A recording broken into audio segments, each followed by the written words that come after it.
My partner and I are polyamorous, and let's talk about what that looks like for us, because everybody practices polyamory differently. There is no right way. There are definitely wrong ways, for sure. There are definitely unethical ways, which I don't even want to use the word wrong, but unethical for sure.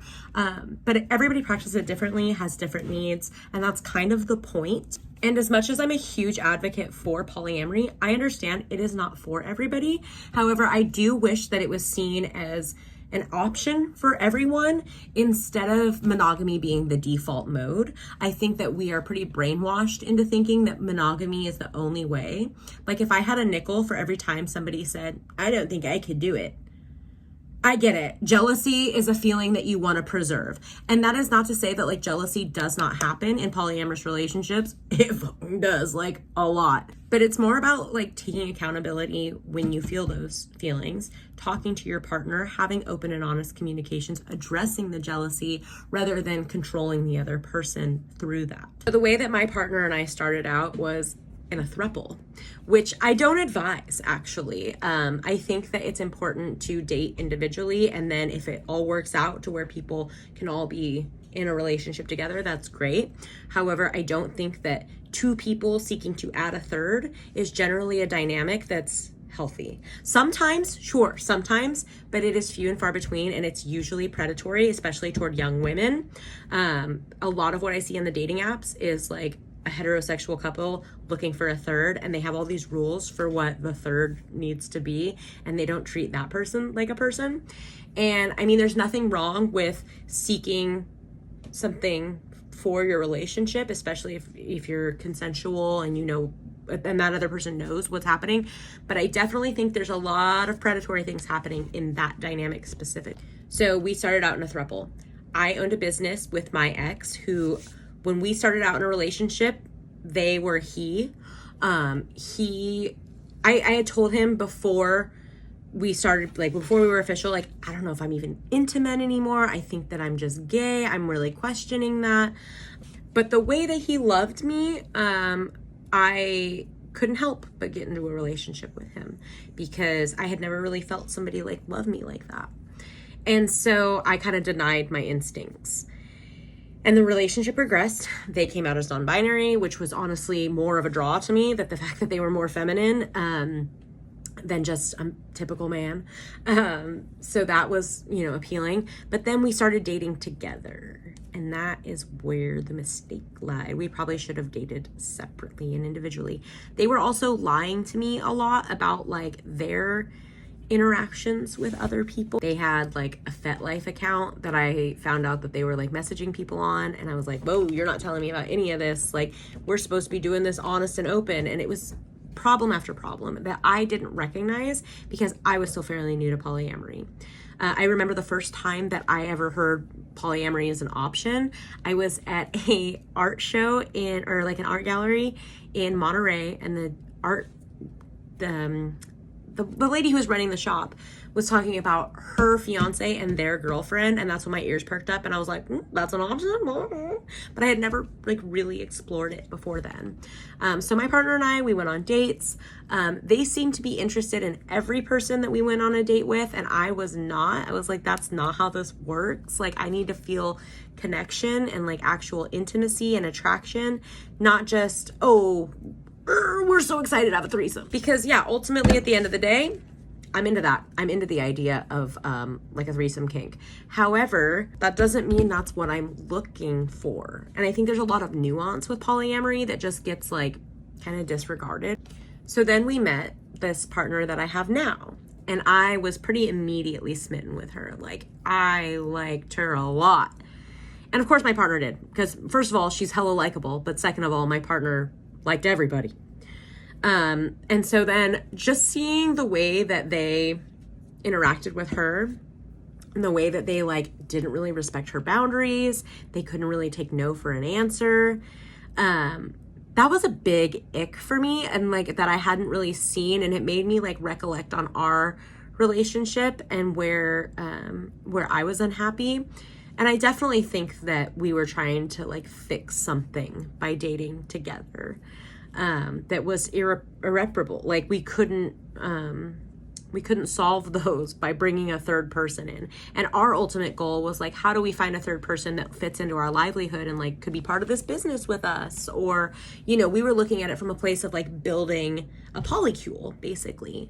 But I think going into it with that mindset of like building a polycule is like wrong. And so since then, so my partner and I continued to date after I broke up with him. I just was like, or them, I could not see them differently. And I said, hey, oh, my cat is crying. Spooky.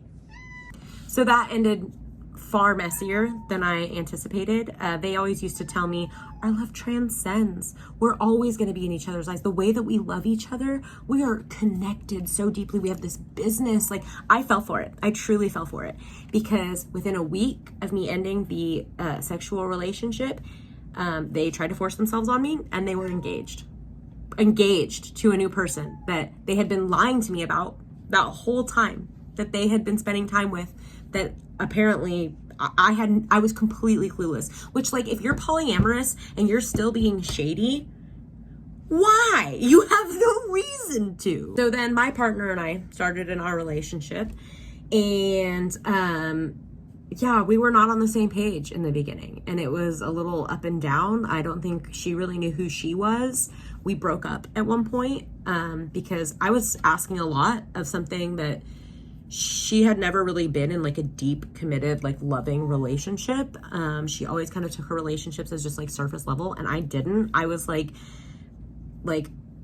I took it seriously. And so we broke up for a time, and then we found our way back to each other because we did want to be together, and she did want to put in the work, and so she has.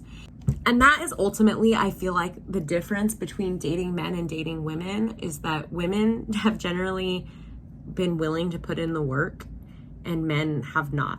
They've just given excuses, say they'll change, nothing really changes. You can't change somebody. If someone shows you who they are, believe them. So where my partner and I are at now is complicated, because we didn't just immediately jump into let's keep dating other people. We just wanted to date each other. We were like really into each other, and we were, you know, busy with our lives. I had just lost my company and dissolved that. And so I was trying to like figure my life out again. So I didn't have the energy to date. And she wasn't really interested in dating anybody. So we've recently found out she leans more on the asexual spectrum. Like, sex doesn't really interest her. And I'm like hypersexual because of my own trauma.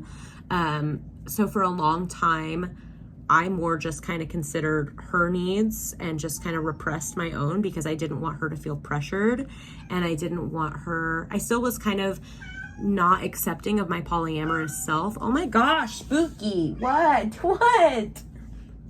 I recently started dating within like the past year and a half, started dipping my toes in the water, and it has not really gone far.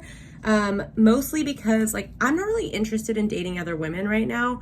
Like, I'm non-binary, and I feel like for a long time, like I had the buzz cut and I was very androgynous, and I really leaned hard into that.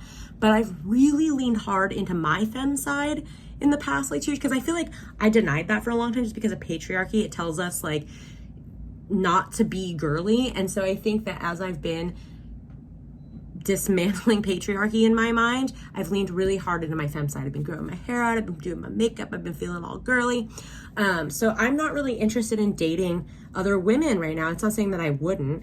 I feel like I have enough girlness in my life right now. I feel like I have enough femininity in my life right now. And the problem is that I think that as a bisexual person, I seek women in men. I want men to act like women, because I'm still attracted to men, but my gosh, the way that they act is absolutely abhorrent. So my dating has not been going well. I also have a lot of trauma in my background and like abusive relationship. And so that kind of taught me not to express my needs. Like, early on in relationships, I've just kind of like neglected them. And every time that I feel the need to express them, I have to like gaslight myself. I'm like questioning myself. Is that really a need, or is that like, am I asking too much? Like, because I was with somebody who every need was too much. Like, bare fucking minimum communication, don't cheat on me. That was asking too much. And so all of that abuse really has culminated into a difficult time dating men. But unfortunately, currently, that is where I'm like sexually attracted to. And like, I mean, sure, I'd love to date a non-binary person, or, you know, it's just, there's something attractive about masculinity, and I don't like that about myself, trust me. But it's where I'm at, and so I'm accepting that, and so I've been trying to date men. Like, every man I've dated, it's gone a little bit further, and I finally just hooked up with somebody, and it's like gone all the way, and it really has made me reflect and go, did I want this? Is this what I wanted? Because at the end of the day, even the good ones end up showing their true colors. Like, what is it about men that make them fake their whole personalities and fake interest in you until they get what they want, and then the interest just dies? Like, ultimately, I am just so sick of that energy. Like, you know who I am. Like, I am very upfront about who I am. I shit post on Instagram constantly talking about the kind of person that I am. And I'm sorry, but if you're viewing my stories and you're not taking that shit into consideration about how you treat me, are you stupid? Like, there's no denying what I want and expect from people. So I tend to end things pretty quickly because I hate being treated that way. I hate being an afterthought. So like, if you're not trying to like get to know me on a like passionate spiritual level, what the fuck are you doing? Like, I'm gonna be mean. Like, if you're gonna show me like this meant nothing and that you're not actually interested in who I am as a person, you're just interested in getting it in, I'm gonna be super mean to you afterward. Like, I've been pretty clear about that. So like, don't get me wrong. If I'm interested in you and you're acting interested in me, I'm a sweetheart. I'm such a sweetie. I'm going to be so kind and so like, I wouldn't say devoted is the right word, but I'm going to be like, I'm going to act giving and kind and care about your needs and care about your interests. And I want to have these like passionate trysts, and they don't have to last forever. And they don't have to be like, oh my God, you're my soulmate, I love you. But they have to be connection. And that is like part of my confusion with men, because they seem so starved for that. And then once they get it, they spit in your face. So I can't wrap my head around how they can be this way. I'm at a loss. But on that note, my wonderful fiance just made dinner. And so I'm going to go have some food after working all day. But I'm going to start doing more informative content and doing more educational stuff. We have done the therapy, we have read the books, and I want to share some of what we've learned. So keep that in mind for future videos.